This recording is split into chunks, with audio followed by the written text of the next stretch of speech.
Hi friends, నమస్తే అందరికీ.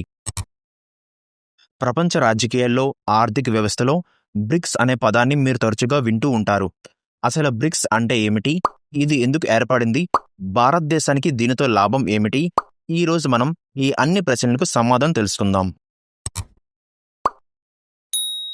Bricks summit అంటే ఏమిటి మరియు ఎవరు ప్రారంభించారు? BRIC అనే పదాన్ని మొదటి 2001లో గోల్డ్మెన్ సాక్స్ ఆర్థికవేత్త జిమ్మీ ఓ'నైల్ తన పరిశోధన పత్రంలో ఉపయోగించారు. అయితే ఈ భావనను ఒక రాజకీయ సమూహంగా మార్చింది 4 దేశాలు: బ్రెజిల్, రష్యా, భారతదేశం, చైనా. 2006లో న్యూయార్క్లో ఐక్యరాజ్యసమితి జనరల్ అసెంబ్లీ సందర్భంగా ఈ 4 దేశాలు విదేశాంగ మంత్రులు మొదటిసారిగా సమావేశమయ్యారు. 2010లో దక్షిణాఫ్రికా చేరడంతో ఇది బ్రిక్స్గా మారింది. బ్రిక్స్ సమ్మిట్లో దేశాల అధినేతలు, రాష్ట్రపతి లేదా ప్రధానమంత్రి ప్రతి సంవత్సరం సమావేశమై ప్రపంచ ఆర్థిక, రాజకీయ, సామాజిక అంశాలపై చర్చలు జరిపి పరస్పర సహకారానికి పెంపొందించుకోవడానికి నిర్వహించే సమావేశం. 2024 వరకు 16 సార్లు ఈ బ్రిక్స్ సమ్మిట్ జరిగింది. బ్రిక్స్ పనిచేసే విధానం మరియు ఉద్దేశం ఎలా ఉంటుందో తెలుసుకుందాం. మొదటగా, దేశాల మధ్య బిజినెస్ ఎలా పెంచాలి.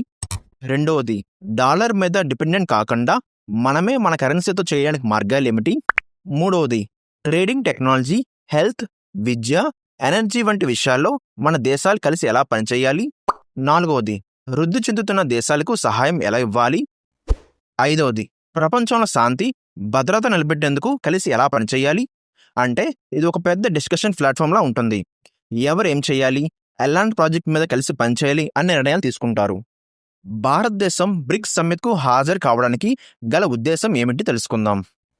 భారతదేశ స్థానాన్ని బలోపేతం చేయడం, ప్రపంచ వేదికపై భారతదేశం యొక్క ప్రభావాన్ని, ప్రాధాన్యతను పెంచడం, ఆర్థిక ప్రయోజనాలు, సభ్య దేశాలు వాణిజ్యం, పెట్టుబడులు మరియు ఆర్థిక సహకారానికి విస్తరించడం, ముఖ్యంగా NDB ద్వారా మౌలిక సదుపాయాలు, ప్రాజెక్టులకు నిధులు పొందడం, ఉమ్మడి సవాళ్లు ఎదుర్కోవడం, టెర్రరిజం, క్లైమేటిక్ చేంజ్ అంటే వాతావరణ మార్పులు వంటి ఉమ్మడి సవాళ్లను ఎదుర్కోవడానికి సభ్య దేశాలతో సమన్వయం చేసుకోవడం, సంస్కరణలు ప్రోత్సహించడం, ఐక్యరాజ్యసమితి భద్రతా మండలితో సహా అంతర్జాతీయ సంస్థలతో సంస్కరణలకు ప్రోత్సహించి భారతదేశానికి శాశ్వత సభ్యత్వం వంటి లక్ష్యాలను సాధించడానికి మద్దతు కూడగట్టడం.